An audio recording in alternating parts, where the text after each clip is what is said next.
या ठिकाणी आपण क्वेश्चन नंबर 7 सॉल्व करणार आहे. In a pipe open at both ends N1 and N2 with the frequencies corresponding to vibrating lengths L1 and L2 respectively. The end correction is okay. तर या ठिकाणी pipe दिलेला आहे, दोन्ही बाजूने ओपन आहे, त्याच्या करस्पॉन्डिंग फ्रिक्वेन्सी दिलेला आहे. N1 असेल तर L1 इतकी लेंथ असेल, N2 एवढी फ्रिक्वेन्सी असेल तर लेंथ L2 इतकी आहे. तर आपल्याला एंड करेक्शन या ठिकाणी फाइंड करायचा. हा क्वेश्चन 2015ला आलेला होता. तर याचे 4 ऑप्शन दिलेले आहेत. त्यापैकी पहिला option A option N1 L1 minus N2 L2 total divided by 2 in bracket N1 minus N2. B option आहे N2 L2 minus N1 L1 total divided by 2 N2 minus N1. C option आहे N2 L2 minus N1 L1 total divided by 2 in bracket N1 minus N2. आणि last D option दिलेला आहे N1 L1 minus N2 L2 total divided by N1 minus N2. तर या 4 ऑप्शनपैकी या क्वेश्चनचं correct answer काय असलं पाहिजे, तर त्यासाठी आपण याला सॉल्व करूया आणि मग डिसाईड करूया. तर या क्वेश्चनमध्ये आपल्याला एक पाईप दिलेला आहे, ओपन आहे दोन्ही बाजूने, त्याच्या फ्रिक्वेन्सी दिलेल्या आहे N1 आणि N2. ओके. आणि त्या N1 साठी करस्पॉन्डिंग ज्या लेन्थ्स आहे N1 साठी L1 आहे आणि N2 साठी L2 रिस्पेक्टिव्हली. तर आपल्याला या केसमध्ये काय करायचं, एंड करेक्शन या ठिकाणी आपल्याला काय करायचं, फाइंड करायचं आहे. ओके. तर सर्वात पहिले आपण काय करू, तर या ठिकाणी तो पाईप घेऊ. ओके. आणि तो पाईप जो आहे तो कसा आहे, तर दोन्ही बाजूने ओपन आहे. हा पाईप घेतला आणि तो दोन्ही एंडने कसा असणार, तर आपला ओपन असणार. आधाला तुमचा ओपन पाईप. ओके. मोस्टली काय करतो, ओपन एंड जर असेल तर त्या ठिकाणी काय तयार होतं, अँटी नोड तयार होतं. म्हणजे या ठिकाणी पण काय तयार होणार, अँटी नोड. आणि याच्या सेंटरला काय तयार व्हायला पाहिजे, तर नोड. ओके. मग एक वेव्ह जाणार आहे या डायरेक्शनमध्ये आणि दुसरे त्याच्या अपोजिट डायरेक्शन, हे इंटरफेअर होणार आणि लूप लाईक स्ट्रक्चर या ठिकाणी काय होणार, तर फॉर्म होणार. ठीक आहे.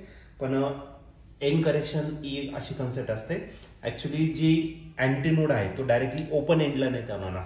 तो या पाईपच्या थोडं बाहेर जाऊन का ना, तर बाहेर गेला तर त्या ठिकाणी काय होणार, तर तुमचं अँटी नोड तयार होणार. मग अजून एक्स्ट्रा लेंथ आहे त्या वेव्हचा, तर त्यालाच आपण काय बोलत असतो, एंड करेक्शन. ओके. सिमिलरली हा अँटी नोड इथं तयार होणार नाही, तो पाईपच्या थोडंसं काय ना, तर बाहेरच्या साईडला जाऊन का ना, तर अँटी नोड या ठिकाणी फॉर्म होणार. आणि एवढा जो पार्ट असणार आहे तो काय झाला, तर एंड करेक्शन. आणि ही जी पाईपची आहे ती काय दिली, तर लेंथ झाली. ओके. आता या अँटी नोड पासून तर या अँटी नोड पर्यंतचं जे डिस्टन्स असणार आहे ते किती झालं, तर L आणि E प्लस E किती झाला, तर 2E. म्हणजे टोटल जी लेंथ असणार L प्लस E झाला 2E. आणि दोन अँटी नोड मधले जे डिस्टन्स असतं ते किती असतं, तर लॅम्बडा डिवायडेड बाय 2 इतकं असतं. ओके. मग एक काम करू, याच्यामध्ये आपण लॅम्बडा फाइंड करून घेऊ. आणि लॅम्बडा जर फाइंड केला तर तो किती भेटेल, 2 इकडे डिवाइड, इकडे काय करा, multiply. Okay. 2 in bracket L plus 2E. E म्हणजेच का आपला एंड करेक्शन. ओके. पण या केसमध्ये जी साऊंड असणार, साऊंडचा जो स्पीड असणार तो करायला तर सेम.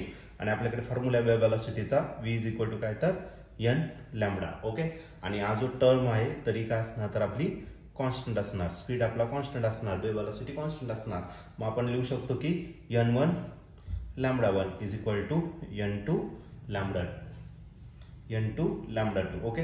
मग आपल्याकडे लॅम्बडा 1 आणि लॅम्बडा 2 दोघांची व्हॅल्यू आपल्याकडे अवेलेबल आहे, ते आपण या ठिकाणी काय करणार, तर पुट करणार. मग पहिले जे आलं ते काय आलं, तर आपलं N1. आणि जो लॅम्बडा 1 आहे त्याचं काय करायचं, आपल्याला ब्रॅकेटमध्ये 2 आणि पुन्हा त्या ब्रॅकेटमध्ये काय आलं, तर L प्लस 2E इतकं झालं. ओके. आता नेक्स्ट जर घेतला तर फ्रिक्वेन्सी किती असणार, N2. आणि जो लॅम्बडा 2 आहे त्या लॅम्बडा 2च्या जागी काय टाकायचं, 2 तसाच. इथं L1 असेल, इथं काय झाला L2 plus 2E bracket complete. Okay. तरी आपलं स्टँडर्ड इक्वेशन झालं. तर आता नेक्स्ट केसमध्ये इथला 2 आणि इथला 2 काय आला, कॅन्सर. मग आपल्याला N1 आणि ब्रॅकेटमध्ये काय राहिलं, L1 प्लस 2E. आणि इकडे काय राहिलं, तर N2 in bracket L2 plus 2E. Okay. आता N1 ने काय करा, याला मल्टिप्लाय करा. याला जर मल्टिप्लाय केलं N1 L1 प्लस 2 N1E, इकडे काय राहणार, तर N2 L2 प्लस 2 N2E असेल. ओके. आता एंड करेक्शन आपण काय करणार आहे, एका बाजूला घेणार आहे आणि जी फ्रिक्वेन्सी आहे ती काय करणार, एका बाजूला. मग या ठिकाणी कोण आहे, N1 L1. इकडे प्लस, इकडे काय करून घ्या, मायनस N2 L2. इथं जो रिमेनिंग राहिला तो राहिला 2 N2E आणि हा प्लस इकडे काय होणार, तर -2 N1E असेल. ओके.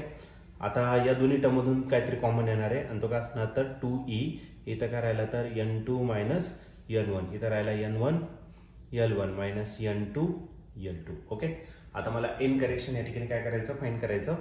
2 आणि जी ब्रॅकेटची टर्म इकडे मल्टिप्लाय, इकडे काय करा तर डिवाइड. मग आपला एन करेक्शन भेटेल आपल्याला n1 l1 minus n2 l2 and total divided by 2 in bracket n2 minus n1. Okay, मग या ठिकाणी तुम्ही ऑप्शन जर बघितलं तर फर्स्ट ऑप्शन जो आहे n1 l1 आहे minus n2 l2 divided by n1 minus. आता इथं 1 आहे तर इथं 2 पाहिजे, म्हणजे पहिलं ऑप्शन या ठिकाणी मॅच होत नाही. दुसऱ्या ऑप्शनमध्ये n2 l2 आहे मायनस, ओके, आणि खाली पण 1, म्हणजे सेम नाही आहे बघा. इथं 1 जर असेल तर 2 आहे, 2 असेल तर 1 आहे. ओके, म्हणजे बी ऑप्शन पण या ठिकाणी आपलं करेक्टली मॅच होत नाही. मग या ठिकाणी आपला ऑप्शन जो आहे तो सी या ठिकाणी आपला एक्झॅक्टली मॅच होतोय. पण या केसमध्ये काय केलेलं आहे त्याने, याला तुम्ही चेंज पण करू शकता. काय करू शकता, आईकडे जर राईट केला, सपोज n2 l2 केला आणि इकडे मायनस प्लस साईन चेंज करून घ्या याचं, ठीक आहे. याला इकडे घ्या आणि याला इकडे घेऊन टाका मायनस n1 l1. खाली पण तुम्हाला चेंज करावं लागेल 2 n1 मायनस का असणार तर n2. ओके, मग तुम्ही एक तर असं इक्वेशन लिहू शकतात, असं इक्वेशन. तर या ठिकाणी आपला ऑप्शन जो आहे तर ऑप्शन नंबर सी जो आहे तो आपला या ठिकाणी करेक्टली मॅच होतोय. मग या क्वेश्चनचं जे आन्सर असणार ते ऑप्शन सी. ऑप्शन सी म्हणजेच काय, n2 l2 minus n1 l1 divided by 2 n1 minus n2. तर या क्वेश्चनचा ऑप्शन सी असेल.